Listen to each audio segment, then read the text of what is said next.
Hello, welcome. Kim Searle, Emotional Mastery here. Where do you put your focus?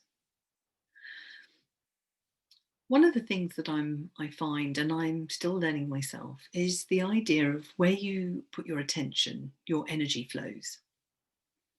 So the more that you can understand where you're spending your time, where you're focusing, it may not actually be in a way that's working for you with your hopes, aims, dreams, and aspirations.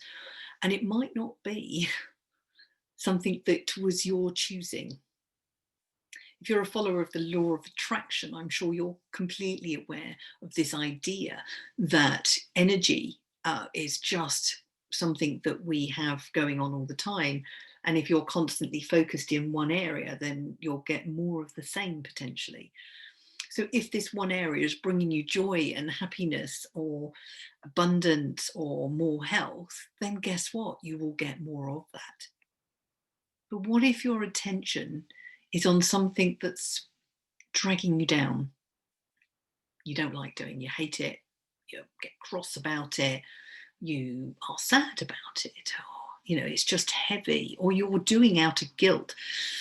All these emotions that are going on in the background carry an energy or a vibration, if you like.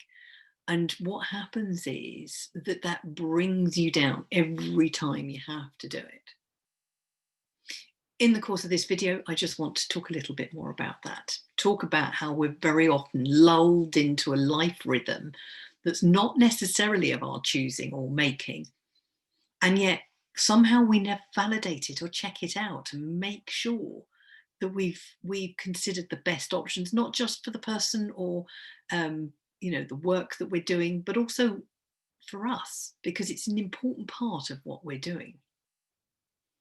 Your energies can become very quickly cluttered with other people's less salubrious choices of emotions and drag us down and make us feel deflated, or all the emotions I've already mentioned.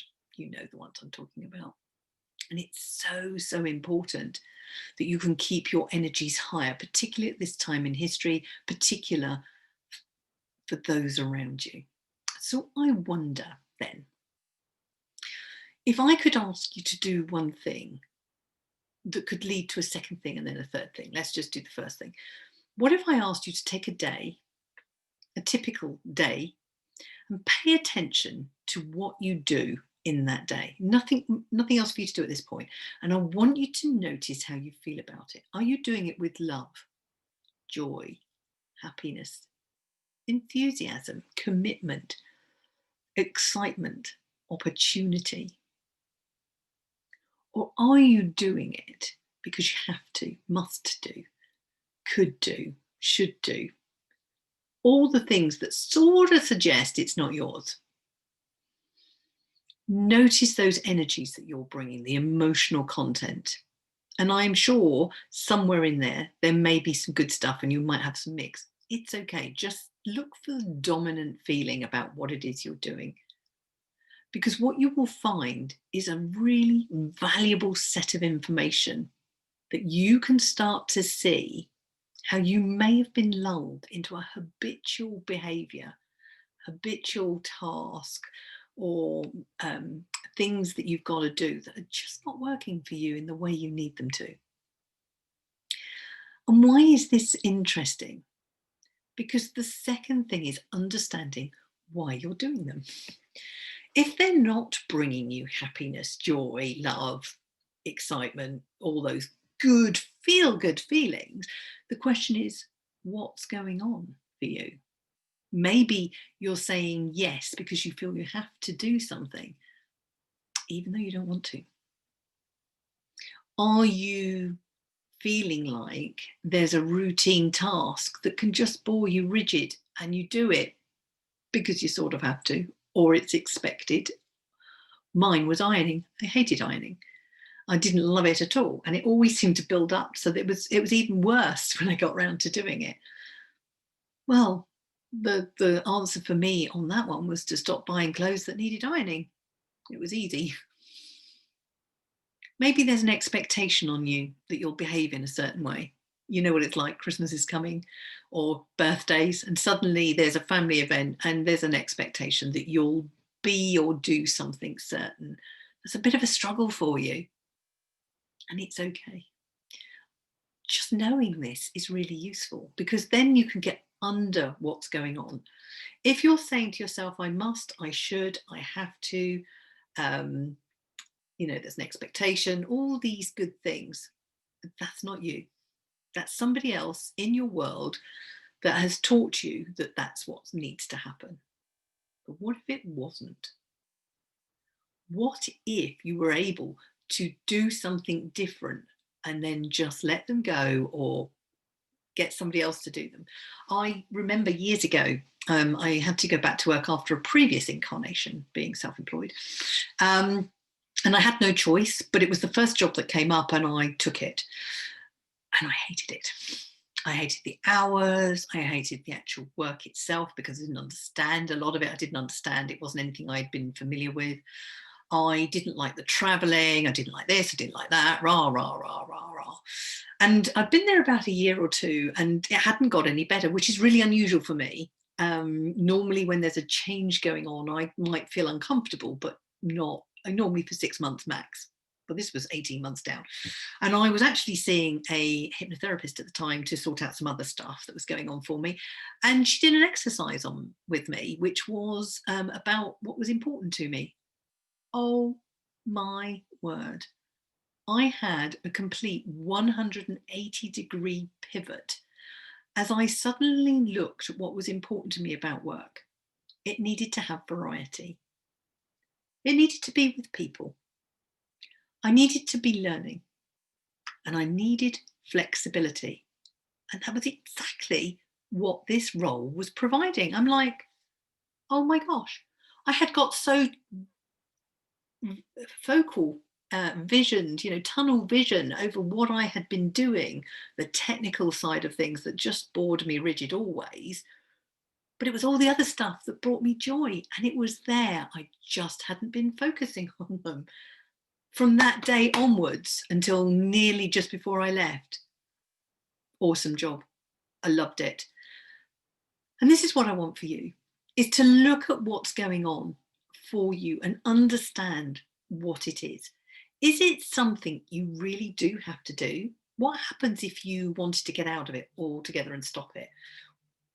Not immediately, because that's really harsh on the person you're doing it for. But what if you could say, look, I'm not enjoying this anymore. I want to stop. Can I give you notice? Now, obviously, if this is your job, you may want to do a bit more work than that, please. But it might be that you've done somebody's shopping every week, or it might be that you've done somebody's gardening, or you've done your own gardening, and you're just like, I don't want to do this anymore. What if you could delegate it? What if you could pay for somebody to do it?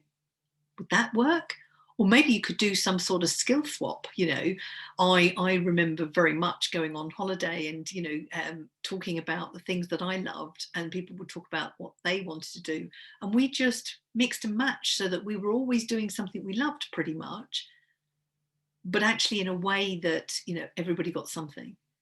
Maybe there's a skill swap you can do in the house if it's the housework, depending on how many you've got there. Maybe some people love the ironing.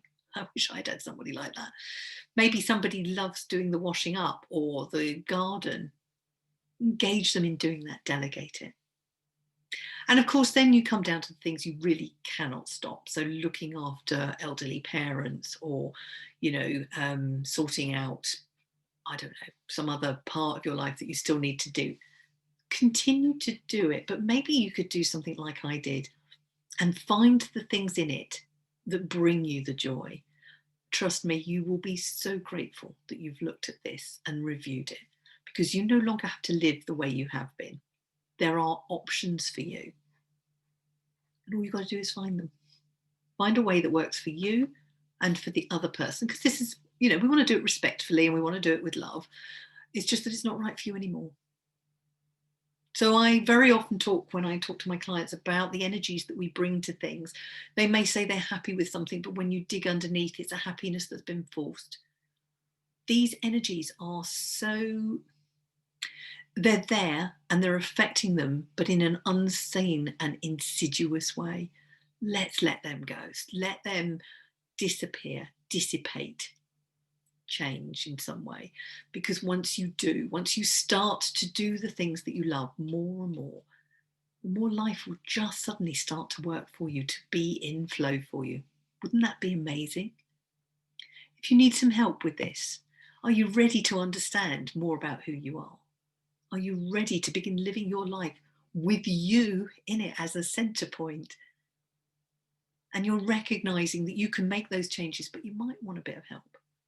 Do check out my website for my Be More You program, running throughout 2021, and there is some spaces on the event before Christmas. It's there for you. You've just got to make the decision. Kim Searle, Emotional Mastery. Thank you so much for listening. Take care.